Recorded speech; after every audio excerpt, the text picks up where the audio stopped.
Fala galera, beleza? Sejam bem-vindos ao canal do Edu Rubro Negro. Pessoal, hoje eu vou trazer um tema aí, né, não muito legal, né? Eu acho que nem todo mundo tá sabendo, né? Então é bom a gente trazer, né, para poder todo mundo ficar por dentro, né, da notícia aí do nosso Mengão, né? Eu vou trazer o tema do Bruno Henrique, né, que está sendo investigado aí, né, por uma suposta uma aposta que ele fez com o irmão dele, né? Sobre cartões amarelos, né? Mas, para resumir, eu vou colocar o vídeo aqui e vou assistir junto com vocês para a gente poder analisar e ficar por dentro do assunto. Galera, não se esqueça de se inscrever no canal e deixar aquele like no vídeo, valeu? Vamos pro vídeo.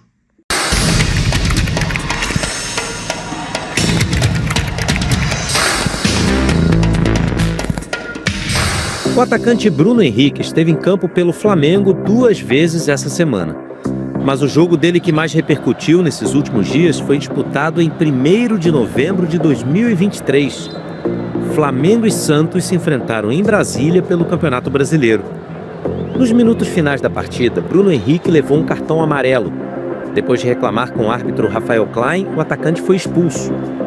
O que parecia um lance comum de jogo acabou se tornando alvo de uma investigação da Polícia Federal depois que 3 casas de apostas detectaram movimentações acima do normal envolvendo o jogador e o recebimento de cartões. O alerta foi repassado às operadoras por uma associação internacional que monitora apostas esportivas.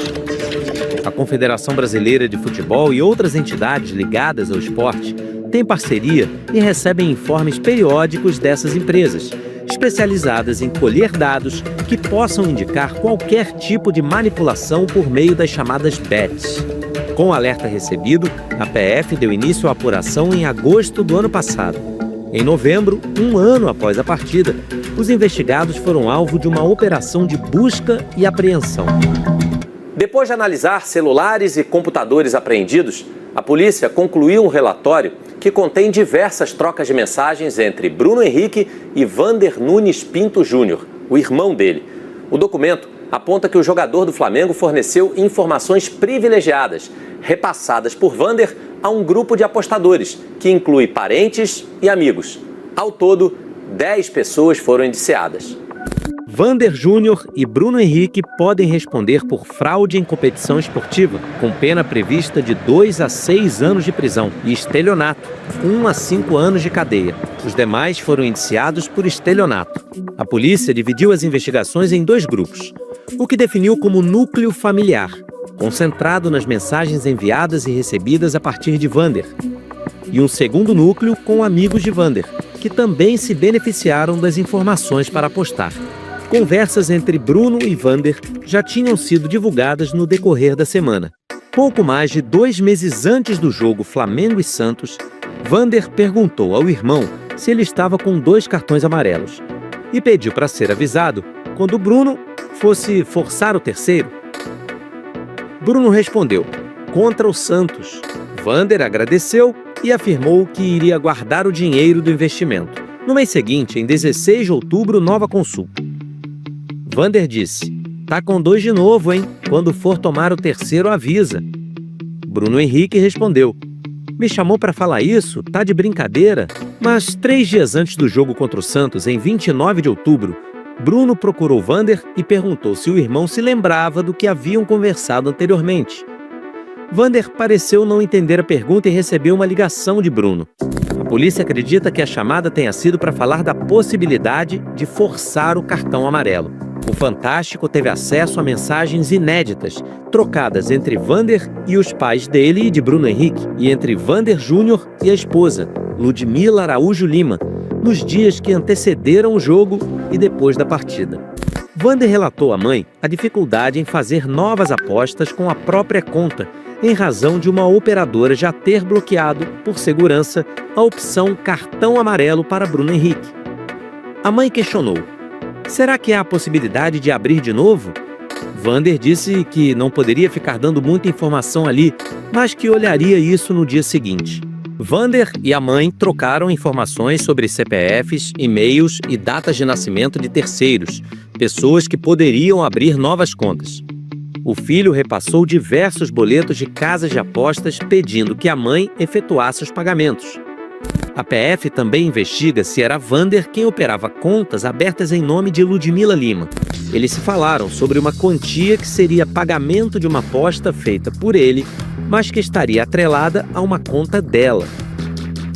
Minutos após o término de Flamengo e Santos, e com Bruno Henrique tendo recebido o cartão, o pai perguntou a Vander se ele ganhou e se seriam 5 mil. Vander desconversou, diz que não poderia falar daquilo ali, mas que seriam 4. Os pais de Bruno Henrique e Vander não foram indiciados. A Polícia Federal não encontrou evidências de que eles tenham tido algum benefício financeiro com as apostas.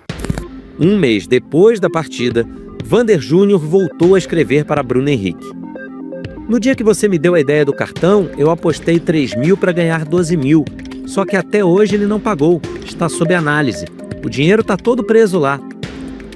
Vander relatou dificuldades financeiras e pediu um empréstimo ao irmão. Os policiais descobriram ainda que até o dia do jogo houve 14 apostas feitas a partir de 13 contas em casas diferentes.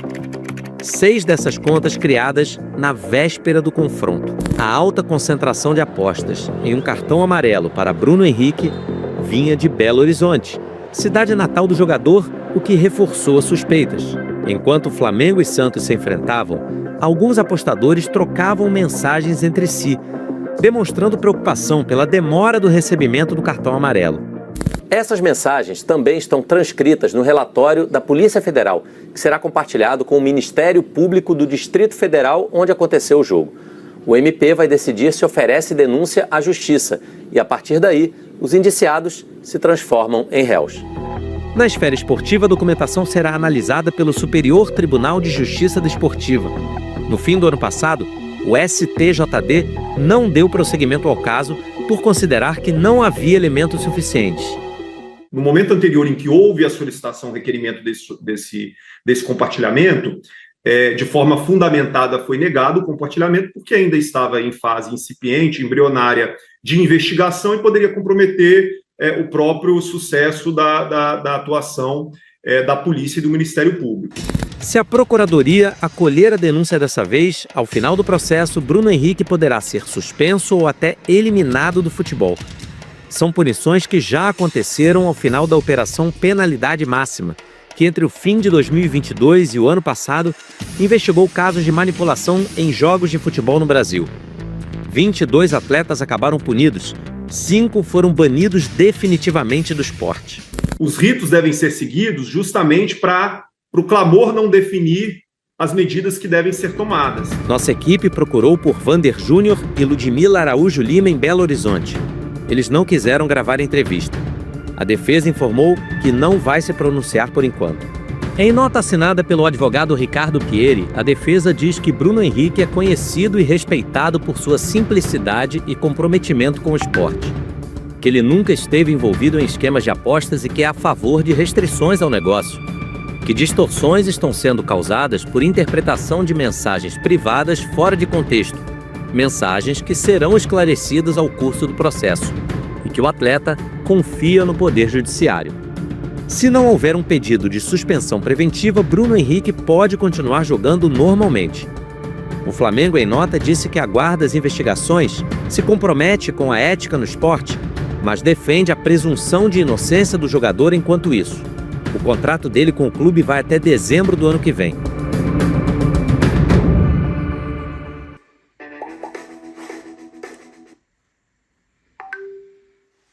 Pessoal, o caso de Bruno Henrique aí tá meio complicado, né?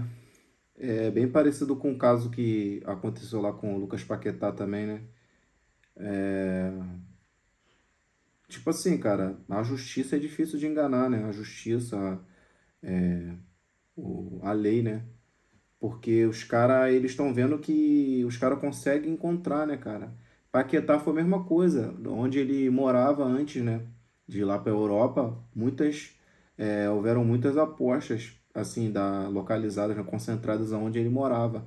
Aí, tipo assim, eles vão rastreando e eles encontram, cara. Então, eu acho que vai ser um pouco difícil aí, essa questão do Bruno Henrique, sabe? Porque as provas estão muito claras. Mas, né, vamos torcer pro melhor, né? Pro nosso Mengão, né? É claro, em primeiro, e pra Bruno Henrique também, até porque parece ser um cara do bem ali, né? Um cara, uma boa pessoa, né? Às vezes o cara faz isso até pra poder ajudar, mas aí acaba se enrolando, né? Bruno Henrique tem contrato com o Flamengo até final do ano que vem, né? E tipo assim, já não é um jogador tão jovem. Aí se ele for banido, cara, vai perder um ano e pouco aí de contrato aí. Vamos supor que seja um ano. Eu não sei quanto o Bruno Henrique ganha, mas deve estar na casa de 1 milhão aí por mês aí. Pô, cara, é muita. Ele foi muito infantil, cara. Se realmente ele for acusado e for banido do futebol, pô, na minha opinião, ele foi muito infantil, cara. Pô, dá esse mole aí. Ajuda o irmão de outra forma, sei lá. Arruma, presta um dinheiro ou abre alguma coisa pro irmão fazer dinheiro. Pô, cara, foi muito infantil, né? Mas vamos torcer, né?